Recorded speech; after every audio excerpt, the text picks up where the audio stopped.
সবকিছু ভেঙেচুরে বরবাদ হতে যাচ্ছেন বুবলী। ২৭ ফেব্রুয়ারি সন্ধ্যায় প্রকাশ্যে আসে মুক্তির অপেক্ষায় থাকা বরবাদ সিনেমার টিজার। প্রকাশিত ১ মিনিট ৪৪ সেকেন্ডের টিজারটিতে শাকিব খান সহ যারা অভিনয় করেছেন তাদের চরিত্রের একটা ধারণা দিয়েছেন তরুণ নির্মাতা মেহেদী হাসান। টিজারে শাকিব খানকে দেখা গেছে ভয়ঙ্কর রূপে, যে কিনা নিজের প্রেমিকার জন্য সবকিছু বরবাদ করতে পারেন। টিজারে নজর কেড়েছেন মিশা সওদাগর, অ্যাডভোকেট চরিত্রে আছেন শহীদুজ্জামান সেলিম। টিজারে দেখা গেছে কলকাতার অভিনেতা যিশু সেনগুপ্তকেও। শাকিব খানের এই সিনেমা নিয়ে কথা বলেছেন অনেকেই।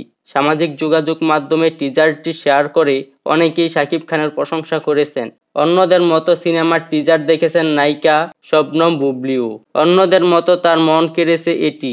এক অনুষ্ঠানে অতিথি হিসেবে উপস্থিত হয়ে নিজের মুগ্ধতার কথা জানান এই নায়িকা। শাকিবের ভূয়সী প্রশংসা করে তিনি বলেন, শাকিব খান আমাদের বাংলাদেশের না, বাংলা ভাষাভাষী আমাদের বাংলা ইন্ডাস্ট্রির সবচেয়ে বড় মেগা স্টার। তিনি অনেক বছর ধরে কাজ করেছেন। তার বরবাদ ছবির টিজার বের হয়েছে, দেখলাম সবকিছুই তো বরবাদ হয়ে যাচ্ছে একদম ভেঙেচুরে। সাধারণ নির্মাণ, শাকিব খানের উপস্থাপন দুর্দান্ত। বরবাদ টিমের জন্য আমার মন থেকে শুভকামনা।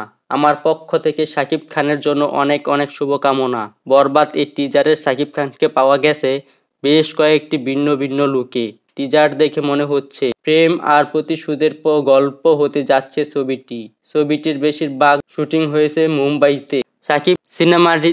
সিনেমাটিতে শাকিব খান ছাড়াও বিভিন্ন চরিত্রে অভিনয় করেছেন ইদিকা পাল, যিশু সেনগুপ্ত, মানব সচ্চেব, শহীদুজ্জামান সেলিম, মিশা সওদাগর সহ আরও অনেকেই কিন্তু এই ছবিতে শুটিং করেছেন।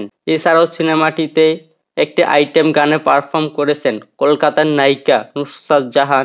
আসন্ন ঈদ উল ফিতরে বাংলাদেশ সহ কিন্তু সারা বিশ্বব্যাপী মুক্তি পাবে এই সিনেমাটি।